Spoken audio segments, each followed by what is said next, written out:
Au nom puissant de Jésus. Ô Père éternel, crée une connexion, ô Père éternel, en ce temple du salut et les ciels, pour que tu puisses ouvrir les oreilles et les yeux spirituels de tes enfants qui écoutent ta parole aujourd'hui au nom puissant de Jésus. Merci pour ta présence. Merci.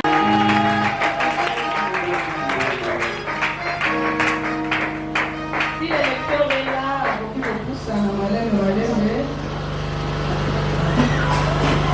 allons-y rapidement, ma soeur. Jean 4, 9. Jean 4, 9. On s'élève pour Jean 4, 9. respecter la parole de Dieu. La femme samaritaine lui dit, Amen. comment toi, qui es juif, me demandes-tu à moi? À moi qui suis une femme samaritaine. Les juifs, en effet, n'ont pas de relation avec les samaritains. 10. Jésus lui dit 9 paroles de l'Éternel. Amen. Mettez la réponse sur Jésus pour la banque.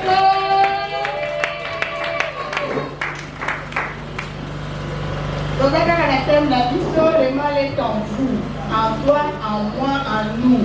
Alléluia. Amen. Eza na kati na nga, eza na kati na yo, eza na kati ya mutu moko na moko. Nde ça c'est thème na biso. Thème oyo nayebi te mpona bato mosusu. Mpona ngai esi ememi deja ebele. Alléluia. Dimanche nayokaki papa Alois. Natanga mpe na teya les génies mobiche. Mais oyo alobaki dimanche wana. Alléluia. Ezalaki eloko asika mpona ngai. Alléluia. En tout cas, le mal est en vous. Comment toi qui es juif me demandes-tu à boire? C'est ça les sous-thèmes. Comment toi qui es juif me demandes-tu à boire? Nakoluka eloko nini na koteya eloko eyebi. La femme samaritaine. Le mal est en vous. La femme samaritaine. La femme samaritaine déjà. Non, le bassouni. La bandera là, on a été là-haut. N'engeni. Alléluia. Zokande, ma commis oyo, dans mon sang, à mon camp. Surtout bâti moi évangélie. Sauf au temps dans 3, 4, Jean 4, 3. Et le dit. Alors il quitta la Judée et retourna en Galilée. Comme il fallait qu'il passât par la Samarie, il arriva dans une ville de Samarie nommée Sychar, près du champ que Jacob avait donné à Joseph son fils. Là se trouvait l'époux de Jacob. Jésus, fatigué du voyage, était assis au bord du puits. C'était environ la 6e. Une femme de Samarie vint puiser de l'eau. Jésus lui dit, donne-moi à boire. Yesu nakotambola na msala na ye, en tout cas lokola azalaki mpe mutu alembaki. Kuki koluka eloko kasi tolia. Atindi baye koline nyonso atikalaki ata moto. Aye amoni lubi. Ye ko aza mpe na eloko mutu mosuku kaka koya. Apesanga mai na ye.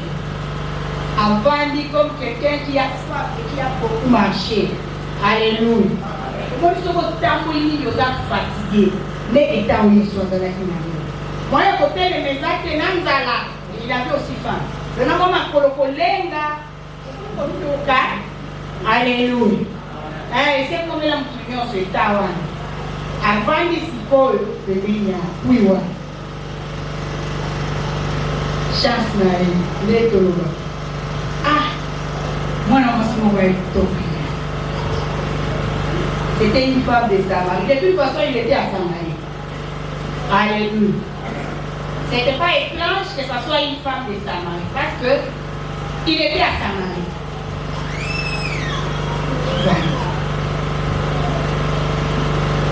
Tout à fait normal, vous avez soif. Vous lui demandez de l'eau. Il lui demande.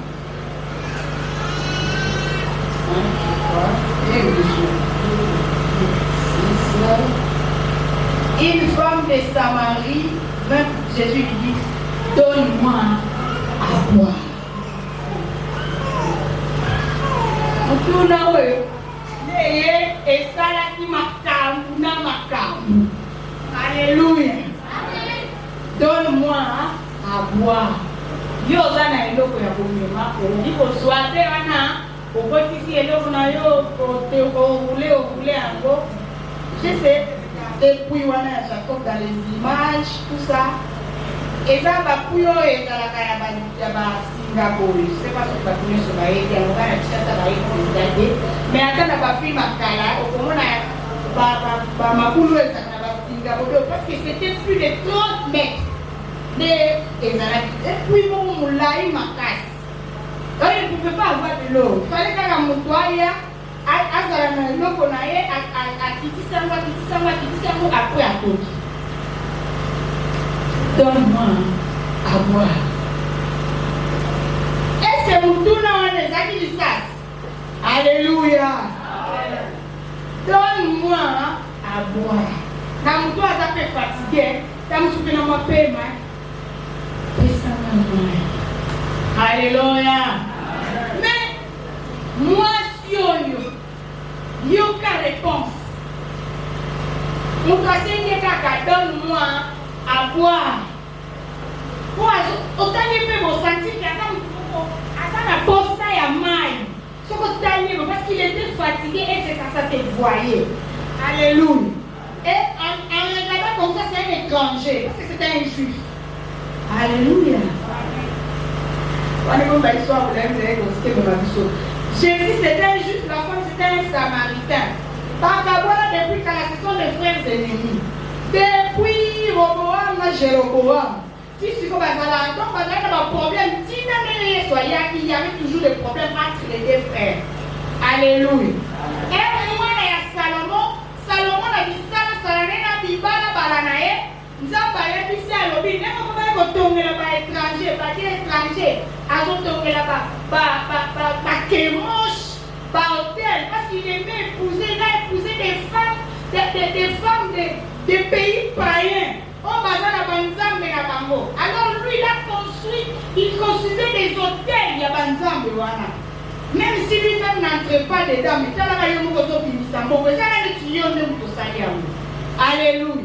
Alors c'est pays ça qu'ils ont embêté. Ils ont battu deux fois Moubimba. Salomon, Tika, Salomon s'est entêté. Alléluia. Son cœur était déjà détourné par ces femmes païennes. Alléluia. Il ne pouvait plus sortir. Il n'a pas Salomon à poursuivre. Pour l'amour de David, nous avons parlé ici à l'objet. Nako Panzanini, royaume nayo. Nako pesa yango, na mutu mususu. Mais ça ne sera pas quand tu as envie. Tout ça à cause de mon serviteur David, parce qu'il a été fidèle jusqu'à la mort. Alléluia. Mais si moi, Salomon est allé à Ténékozwa Kibokonzi, kuna niti Assemblée nationale na Bango, réunis na Sénat. Mais si il fallait que tu fasses Kibokonzi, le quoi papa est à tout fil.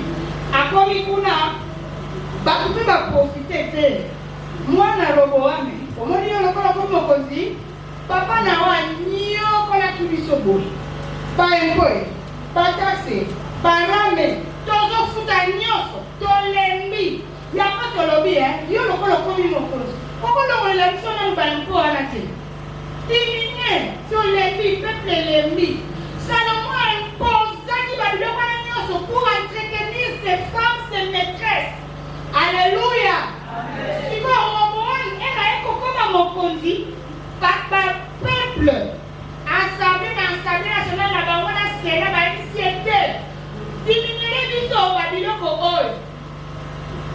tout le conseil va bakolo. Ba on va faire la campagne.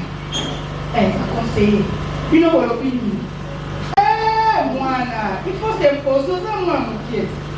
Tant que nous avons dit nous avons maillé, à chaque fois taxe wana, on a dit Salomon a maillé. Yendo ya robo wa lelo kaka on la taxe. Kamata Pakistan. Deba kobanga. Et papa ni ko ba isi ba bité, diminuer taxe. Ça la papa na yo azalaki ko entretenir ba maîtresse ne ba ma femme nyonso. Ba jeune ne ba ko sabie. Oza bokonza ba jeune, wana eza ba vie, tala ne ba za ba koko ba koko. Ba omone lo kemisa ba ko lisusu. Yo ya na conseil kolo akala ni conseil aba. Deba peuple ko ba bité. Et comme il n'y a pas alléluia. Il a même fui. Jéroboam à cause d'Abango. Mais il y avait deux tribus qui étaient restées. La tribu de Juda et la tribu de Benjamin. Les Bango, Baranaki, moi, Israël. 10 wana. Bawana nous Neftali, Basere, Baridene, Bawana nous 10. Batika la kipuna bakena Jéroboam koto lobi Juda ne tikali na temple Juda ne bakolo bokonzi nzamba kolana ni David soki na tikali na temple oyo eke kana na kisi bango nzambe mususu te mutema na bango ezaka duku tozo mapi na Jérusalem. Alléluia. Saka mo briefing ka poteba kinemi na bango euta wapi. Ndesikoyo Jeroboam akei na tribu ya Dani ya Mungu. Akena ngo alakisi bango banzambe mususu. Soko tani na un roi okoyoka histoire nyonso ngazo kata na mukuse poli ya katango. Wana bakekuna bakomi na binzambi ba makambo ebele. Alléluia. Nati Yesu ayekuta bango bazalaki kaka kimini. Donc ba juif bakia Juda na ba Benjamin ba batikali koto soka moni samaritain donc azomoneka bongo bazalaki même pas kolobisana. Alléluia. Voilà pourquoi la femme là s'étonne. Oh, comment toi qui es juif tu me demandes moi à boire? Biso ba samaritain ozwaka biso bato malonga bino ba juif. Alléluia. Est-ce que bino ba juif omona ba biso ba samaritain partout? Lelo yo na pui ya Jacob o eza pui ya tata na biso Jacob depuis ya tika pui oyo eza ya biso yo juif kutu koya komeka wa te. Alléluia. Quelle attaque. Elle avait quel problème? Alléluia. Les messieurs n'a demandé que Dieu. Quel était le mal? Oh, il est assez ailleurs ici. Où est le mal? Si tu peux me donner de l'eau à boire. Cette femme-là, elle avait beaucoup de problèmes. Parce qu'elle a content il faut la 32. Au comment Yesu ayeko kundola ba secret na ye. Alléluia. Yesu peut ayeko découvrir problème nini wasu wana zalaki. D'ailleurs, elle est venue à quelle heure? À 6 heures. Elle était dans celle qui à 16 heures là mon toison n'a plus été. Elle avait quoi à cacher? Alléluia. Bébé la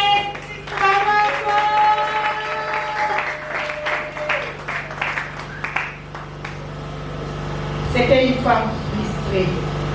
Alléluia. La Samaritaine. C'était une femme frustrée. Elle avait 5 maris qu'elle avait déjà perdus. À part il y a pas de mobile, il y a pas de mobile, il y a pas de mobile, il y a pas de scène. Elle était devenue aigrie. Alléluia. Elle était devenue aigrie. 5 maris. Et maintenant, on a dit que nous avons yoga. Alléluia. C'est pourquoi elle devait fuir les gens, fuir les regards. Alléluia. Et dans la situation sous, on va tout bakuta na kanango. okomoni yo moko soni. Alléluia. Okomoni matombo ozongi butu. Po ozolinga kokutana na batu te mpona makambo oyo ozosala yo moko mutu peke yo kaka. Alléluia. Mpe biso bato ya mokili toyebi kojuge. Alléluia. Même dans nos tribunaux, il est écrit, nous jugeons nos semblables. Alléluia. Donc, même si nous jugeons, alléluia.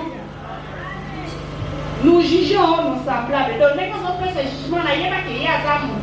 Il y a peut-être dans une situation, peut-être que tu allais agir même pire. Alléluia. Nous jugeons nos semblables. Ndenge nazo jijelu ngana zamu ya zamu bali kape na zamu bali likambo ekomeni isepete ekomela penga. Alléluia. Mais à moi il faut que vous juger mutu zala pe na ba réserve. Alléluia. Et vous juger yo moni yo ndo zamu sana. Alors cette femme là elle était tellement méprisée. Alors elle est devenue frustrée. Il fallait qu'il y ait vers 6 heures où il n'y avait personne.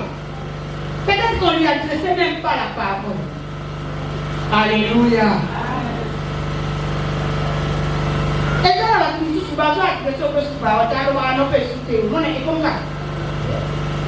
Avec les femmes, c'est terrible. Peut-être avec les hommes, je ne sais pas. Mais avec les femmes, ça va gagner au canard. Parce que il va le camarade dans le sang. Alléluia. Parce que qui est dans ma tanga, il y a le pangu, mon frère n'a pas le pangu, pour faire son papa et son maman.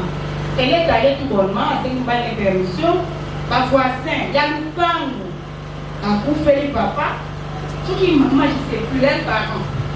Accueillir à 5 bonnes permissions. Peut-être que tu vas dans ma tanga, pour le mina, on va arrêter et tout. Il a fallu qu'on va aller à la maison. À remplacer maintenant coup et aussi musala laisse quoi bien moi ça qui à quel coup il y a pas maman il y a pas ba engaisa nous on connaît pas maman là parce que ligne là épaule bon c'est que très belle femme mon ami là elle est très coquette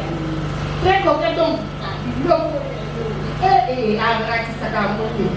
Alléluia. Si on n'a pas si on a le corps, on a qui nous qui n'a pas mot, parce que ma canela est carga. Yé mon ina zoé bâti. Na matana mtu na mtu wewe la lipo yo yope la lipo ko kwa mtala na pongi. Alléluia. Batala ni pe la pongi. Mais la mosi ya mari très jaloux. Elle bazongi ba aussi na matanga ba monyo so bazongi.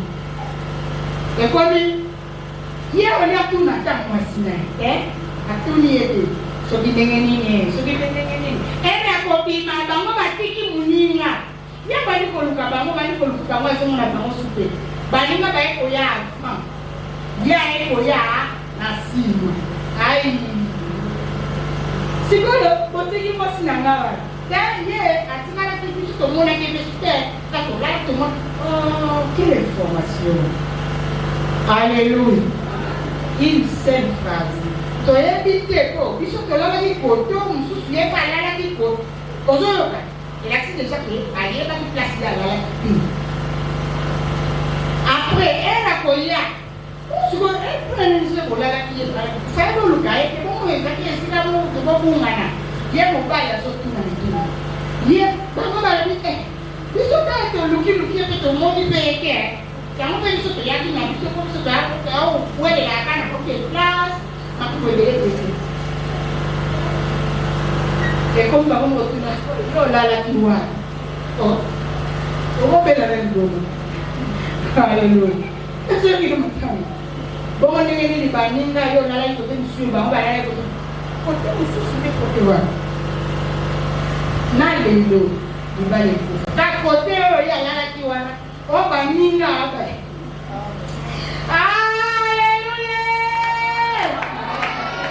Jugement oyo batu bakokozala nango. Alléluia. Soki mutu aza frustré lokwa basi wana soki yo mona chaka no mekate Ce qu'on est à dire, ça que j'aime toi en quoi, je peux dire. Alléluia. Jusque-là, il est célibataire. Et tu as dit mon boulot, il n'y a pas moyen. On a essayé aussi par ici.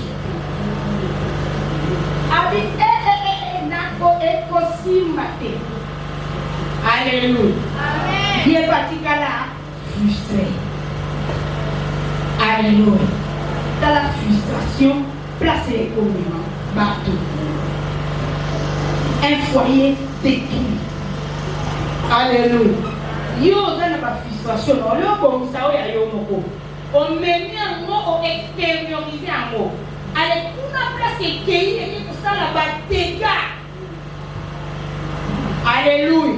Et cette femme, quand je regarde, je me dis, une femme qui a été mariée 5 fois. Alléluia. Ozala malam te. Si vous avez mis 5 fois, vous pouvez divorcer 5 fois. Alléluia. Ozala kama be olinga te. Alléluia. Par frustration mingi et béni sabana, tout comme il y a Basi, tout comme il y a Mibani. Alléluia.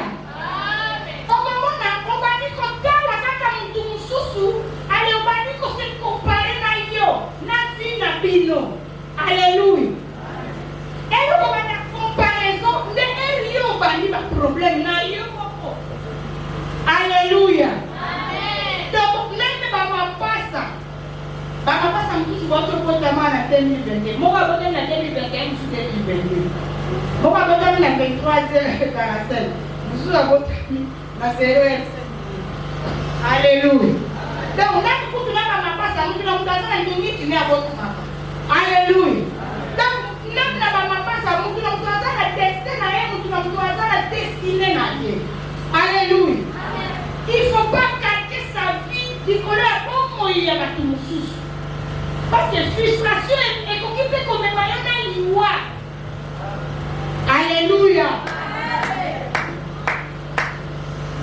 Les Juifs, ils méprisaient les Samaritains.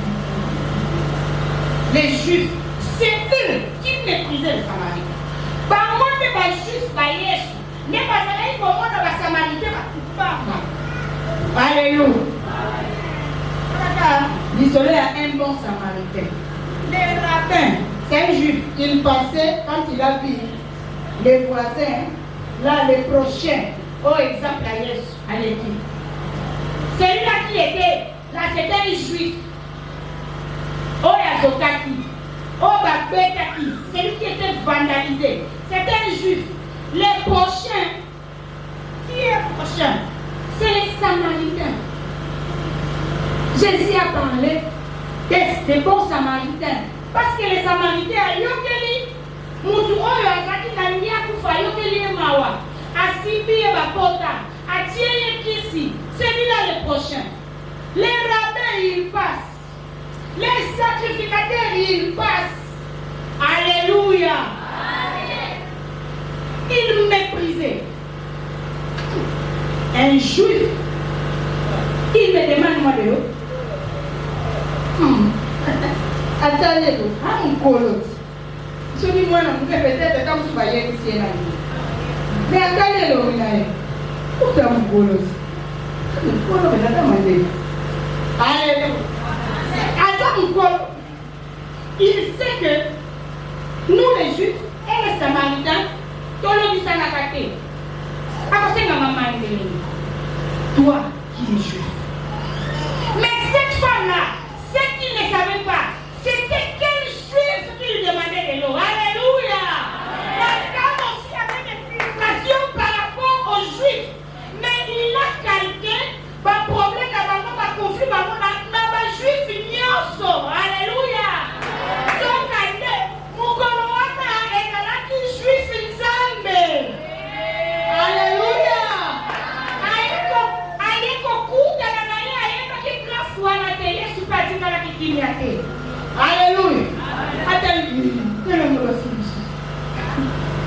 Samaritain du sous. Il y a une motomté, t'es neuf mots de la haie. Alléluia. Donc, on est soyez là qui n'est. Les Juifs, en effet, n'ont pas de relation avec les Samaritains. Toi, tu es Samaritain. Makababa Juif est allé. Alléluia. Il y a un Samaritain, comment on va dire Makababa Juif? On est où le Makababa Samaritain? Les Juifs n'ont pas de relation avec les Samaritains. Non, non, nous sommes le Samaritain. Alléluia. Juif, il y a 5 jours, vous n'avez pas de relation, mais lui s'approche. Et il te demande de l'eau. C'est-à-dire, il y a une relation entre Yona et les Juifs n'ont pas de relation avec les Samaritains. Alléluia. Amen. Jésus lui répondit, si tu connaissais les dons de Dieu, et qui est celui qui te dit, donne-moi à boire, tu lui aurais toi-même demandé à boire et il t'aurait donné de l'eau de vie. Alléluia.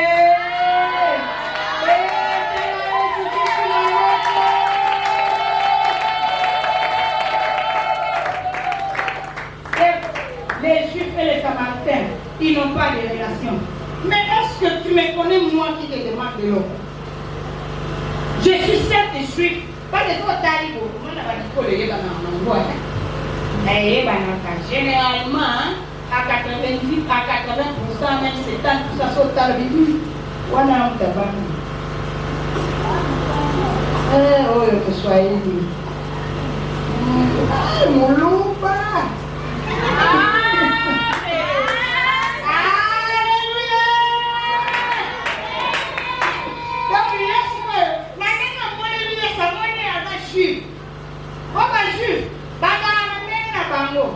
Au moins, la série à deuxième, la série à Hitler. Bah, juste pour le président. Bah, quand il a gagné mon mandat, alléluia. Quand tu as mandé, il faut pas pour maillot. Il y a mandé, il faut aller au petit galango, il faut aller à la cabaret, il y a bangoana. Et toi, de la vie du coup, tu as zangi sa tête. Alléluia. Amen. Comment est papa? Alléluia. Comment mais toi de la vie, à côté de la montée, fou, à côté de la tête, moi continue à côté de la tête. Les Juifs, quand ça t'a oui, alléluia. Hitler a beau, le rôle à l'État. Change ta promo. Il y a quoi ça Benjamin, Isaac, David, Joshua, Nick. Pour changer comme c'est un peu compliqué, pas pour mal que jamais. Pour tenir, vous êtes juif. Je suis juif. Alléluia. Donc, les gens qui n'ont pas cité pour tu vas pour ma banque, on va dire qu'on l'a pour le retard. Oui, il faut écouter. On a l'histoire de la vie. Il y a un peu, il y a beaucoup de quelqu'un. Alléluia. Donc, il passe à tout le monde. Il m'a cassé. N'a n'est pas basaré, il me peuple de Dieu. Autrement, laisse-moi, moi, si on a ce cas, moi, je ma casse. Je faut quand même un solo là, non. Je faut que nous solo là, ça m'arrête. Ah, où tu vas, alléluia. Autant il y a la vie sur l'âme, tout le monde a sous juif, nous sous, alors il y a un problème, il y a un juif, nous sous. Galates 2:14. Amen. Jésus-Christ,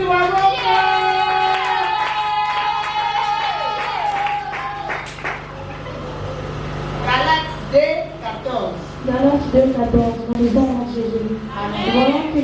Voyant qu'il ne marchait pas droit selon la vérité de l'évangile, je l'ai dit à Stéphane, en présence de tous, si toi qui es juif, tu vis à la manière de païen et non à la manière de juif, pourquoi forces-tu le païen à judaïser parole de l'Éternel? Amen. Paul, ça c'est Paul qui dit. Alléluia. Pierre a eu des problèmes. Parce que Pierre, c'est quand il est pas juif, pas petit, qui juif, voilà, c'était difficile. Pour même maintenant, il y a des juifs qui ne croient pas en Jésus. Alléluia. Donc, il y a un peuple têtu, donc, pas du moment de têtu, ma grâce. Quand on dit, Jéhovah. Alléluia.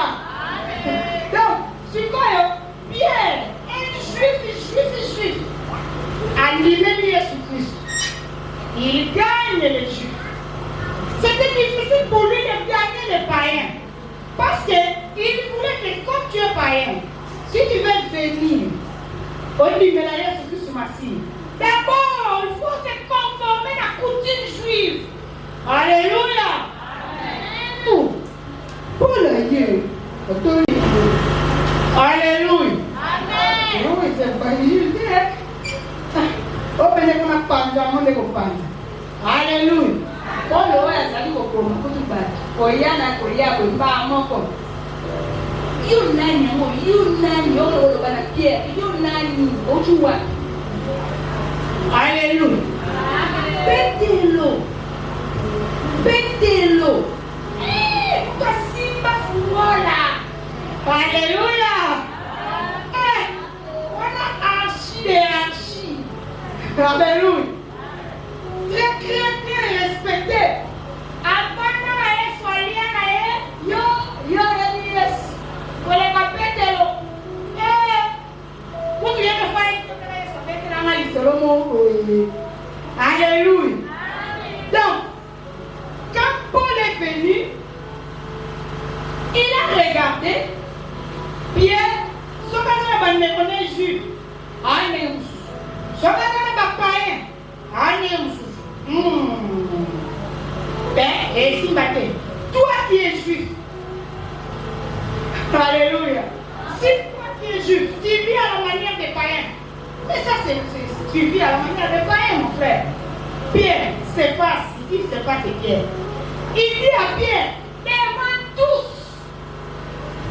Alléluia. Toi qui es juif, tu vis à la manière des païens et non à la manière des juifs. Pourquoi faut-tu les païens judaïser? Pourquoi tu fais forcer les gens? Judaïsme est comme une religion sous-sous. Alléluia.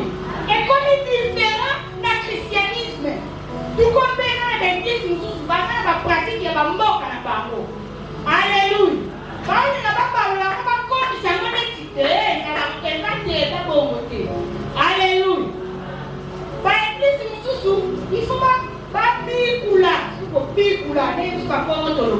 faut pas bikula. Quoi est-ce qui vous gomme? Alléluia. D'accord, maintenant, bikula. Quand la place au bazolo, par l'esprit et son qui est qui? Alléluia. Oh, quoi est-ce que vous avez dit? Puisque vous êtes dans la catégorie, Paul a dit, Pierre, et quoi? Paul, alors là qu'il reçoit Pierre, devant tous. Alléluia. L'assemblée. On ne peut pas faire ces pratiques. D'abord, toi-même, qui juif encore, oh, ça les a bien fait. Alléluia. Mais pourquoi tu fais ce que les gens te suivent dans les juifs? On a la savamment de l'Iloba. Pas dans l'homme qui juif, pourquoi? Judaïsme est sa religion sous. Puisque nous avons le christianisme. Christ, c'est notre modèle parfait. Yo, tu vois, il a dit que le judaïsme, le christianisme, Pierre, bon côté. Pierre va répondre à qui? Elle dit non, je vais le premier aller chez les païens et tout. Alléluia. C'est Pierre a aussi répondu. Mais, voilà, il a dit que c'est la chose. Tout le monde va faire que tu as ça. Comportement est juif. Oh, moi, si je décrié. Les juifs, mais demandez-moi, est-ce qu'un juif peut me parler? Alléluia. Les juifs ne peuvent pas me parler. Les juifs ne parlent pas aux gens. C'est tout qui me ressemble. Alléluia. Les frustrations. Cette femme avait un problème. C'était les frustrations. Elle était frustrée. Elle avait beaucoup de problèmes. Et ça, c'est la frustration, c'est ça mon boulot à justement. Frustration, ce qu'on va dire extérioriser, comme je vous ai dit le cas de mon ami. Ces femmes-là étaient frustrées. Je ne sais pas pourquoi. Parce qu'elle avait bien fait, mon ami là. À ça qui va mourir, c'est une fille. Déjà, le bateau, tomber dans la relation publique. Alléluia. Quand on est dans la relation publique, alléluia. Il y a dans la relation publique. Non, quelle était ma place dans ça? Quand nous sommes dans ça, nous avons mis un mais hier, tu as commis les deux. Il y a un bon Dieu.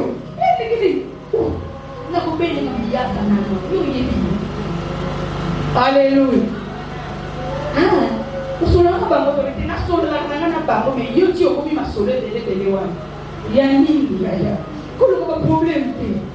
Alléluia. Donc, attends, tu vois la relation publique.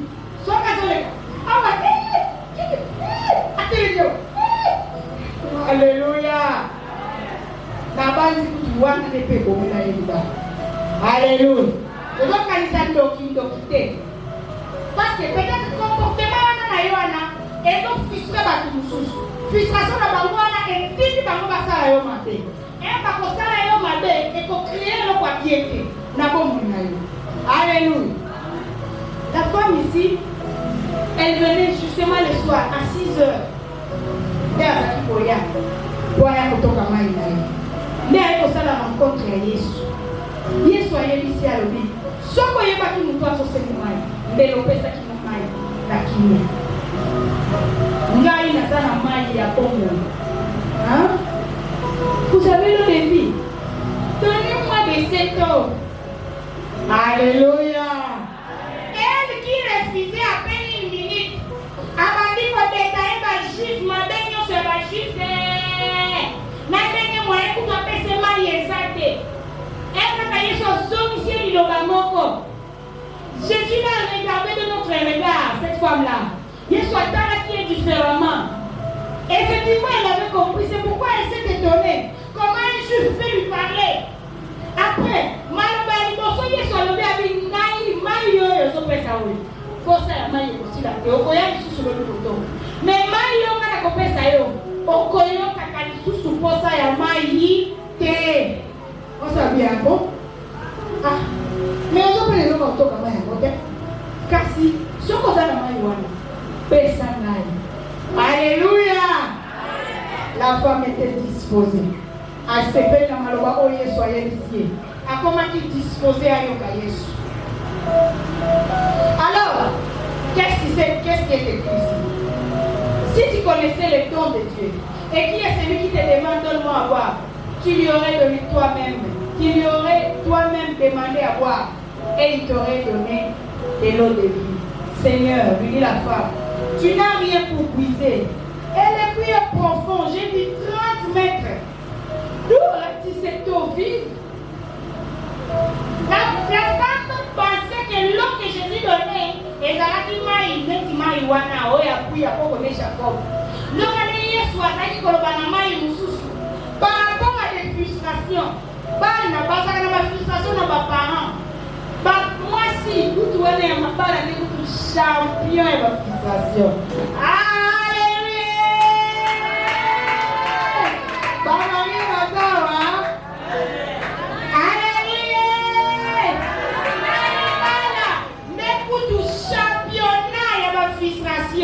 Alléluia. Alléluia. Donc, moi, je ne suis pas une frustration. Qu'est-ce que Jésus-Christ,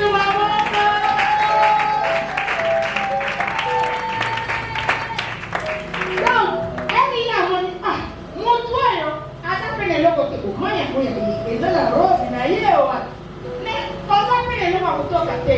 On va faire ça comme il y a mais c'est la maille nayo. Donc, on est sur le bille. Maille, on y a qui n'a pas pour ça. Et ça, maille, one est allé mourir mon santo. Alléluia. Et on va faire ça comme maille nayo, on a la passion au niveau mon santo. C'est-à-dire, quand tu vas t'approcher de moi, tu vas m'écouter, moi, Jésus. Moi, je te donne, si tu crois à ma parole, je te donne cette eau vive. Tu n'auras plus soif. Donc, tes frustrations seront terminées. Alléluia. Pas problème, on suit à nos solutions. Parce que nous n'avons pas une solution. Nous avons une solution. La femme ne comprenait pas. Parce qu'on continue à dire solo. Par moi, Samaritaine, la juive.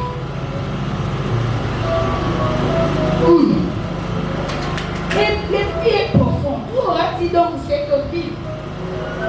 Es-tu plus grand que notre père Jacob? qui nous a donné ses fruits et qui en a dit lui-même, ainsi que ses fils et ses troupeaux. Jésus lui répondit, quiconque boit de cette eau aura encore soif.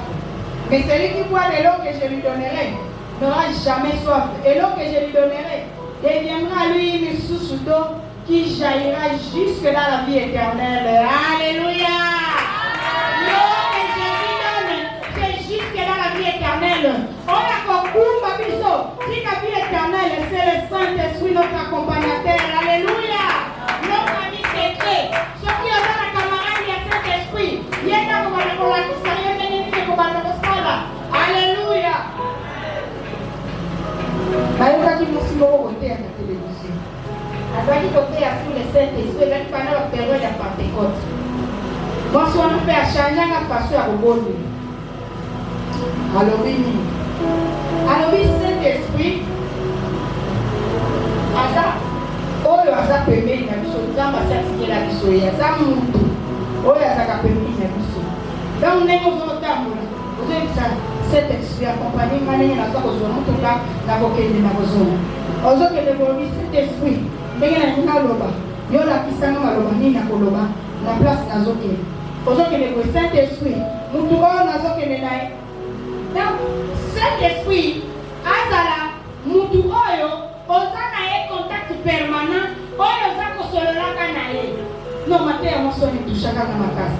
Et puis à partir de ce jour-là, j'ai changé comment prier le Saint-Esprit. Alléluia.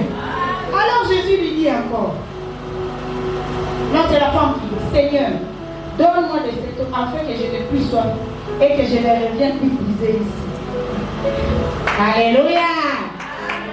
La femme fait sa demande. Jésus accepte. Il a accepté.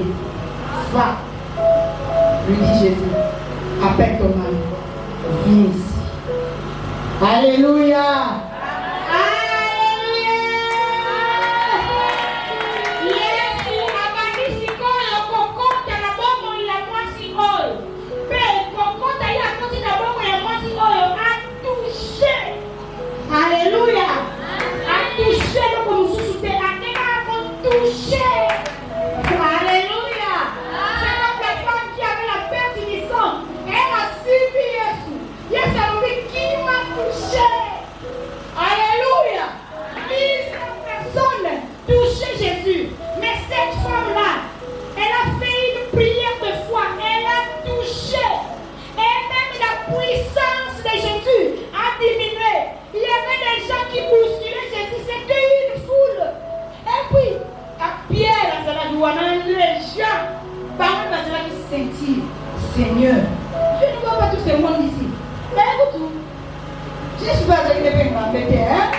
Je vois d'accord, je suis pas oh, je ne suis pas qui oh, je ne suis pas qui Alléluia. Mais lui aussi te touche. Qui t'a touché?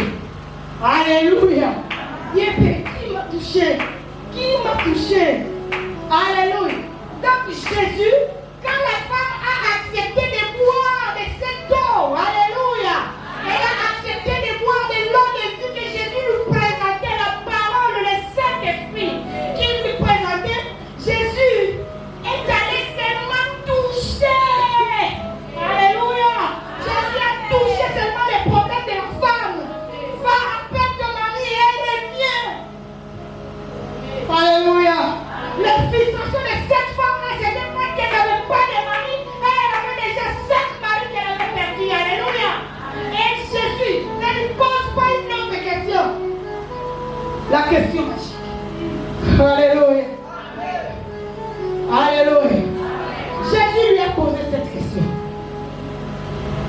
Quelle répond la femme? La femme répondit, je n'ai point de mari. Jésus lui dit, tu as raison de dire, je n'ai point de mari. Car tu as eu 5 maris et celui que tu as maintenant n'est pas ton mari. Et en cela, tu as dit, viens. Elle a dit un mari. Je vais marier. Alléluia. Il se n'est au bout à mon Obala. Comment on t'a hésité? Papa, Obala, tu Obala. Alléluia. Bon,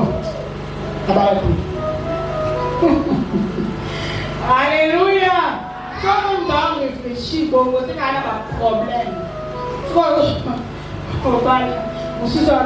Je me réserve, je ne réponds pas à la question. Oh. Alléluia. Pardon,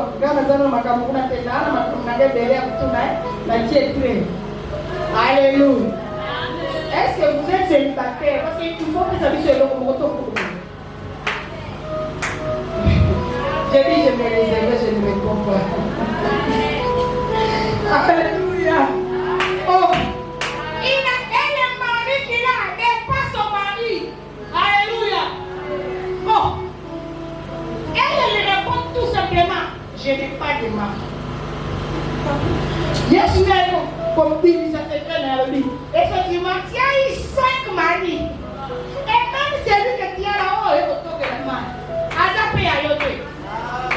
En cela, tu dis, frère. Yaya, on a pas frustration là, yo. On a pas problème de tout ça, on a monté, mais on est tombé dans la frustration. Dans la frustration, on est là ici. Pour oyer, pour tant sous frustration, amour. Un sentiment d'insatisfaction, hein? Un sentiment de colère en toi. Et là, on est des pères, un sentiment d'insatisfaction dans la langue. Mais on a frustration. Donc, autant on a Yesu yeye a kui à Jacob. Akuta ina Samaritain, le lope azokuta hayo. Na pombo eux. Sentiment de frustration, ya nini on bombe ya nzambe. Alléluia. Et dans le domaine de mon côté, il y a vie d'ailleurs, Yesu a beaucoup de côté. Alléluia. C'est comme une personne et pas Yesu qui donne la vérité. Il y a mis ça la vérité na yo. Alléluia.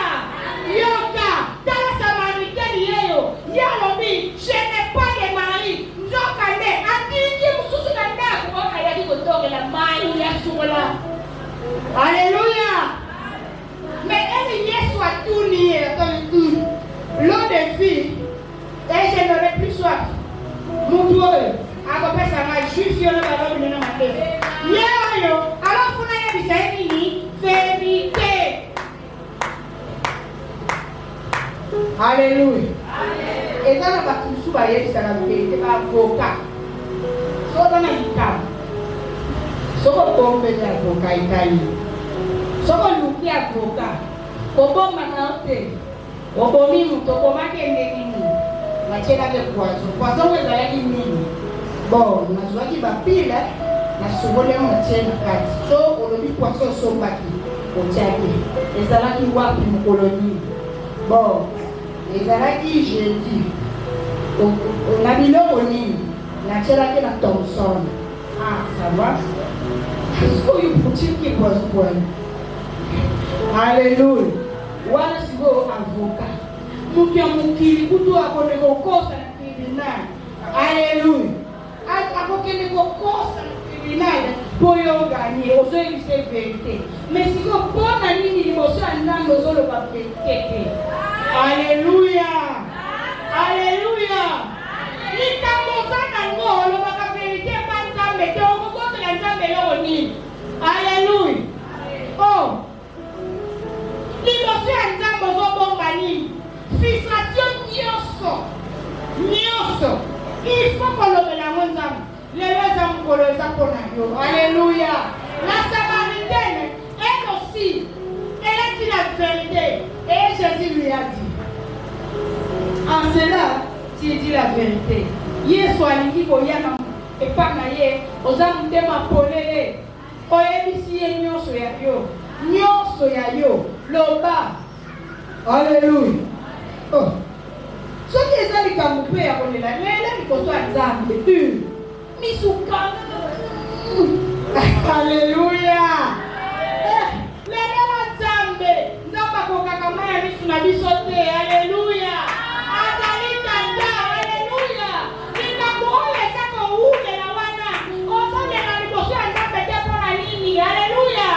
Nzambe mpona biso aza tata. Yo moko talaka mwana nasoka lendi akozalaki na moto kopesa. l'esprit. On a dit une mission de votre c'est la même chose. Alléluia. Il faut, Seigneur, elle a changé de langage. Alléluia.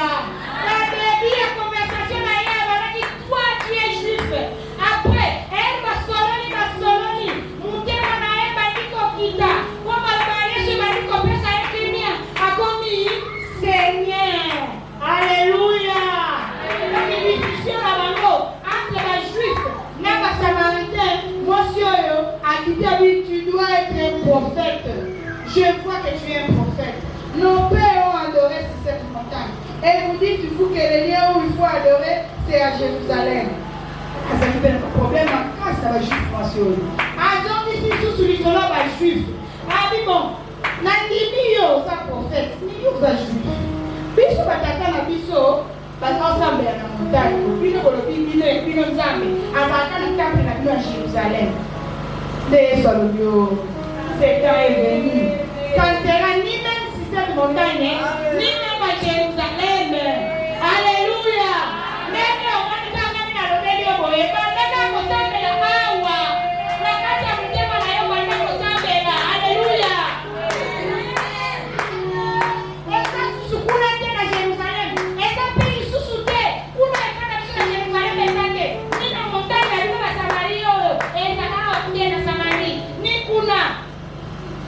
Le temps est arrivé. Alléluia. Prie en esprit et en vérité. Alléluia. En esprit, vous croyez que Dieu est là. En vérité, tu as dit la vérité à quoi? Fukola mutema nayo. Sopa mutema nayo kose anza. Alléluia. Que Dieu bénisse sa parole. Bétala Yesu maboko.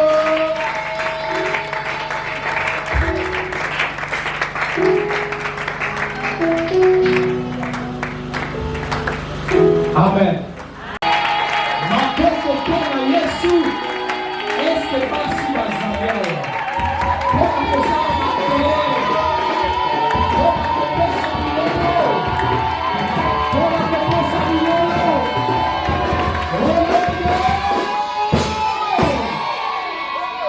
Nous sommes pour ma paix. Nous sommes pour ma paix.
Amen.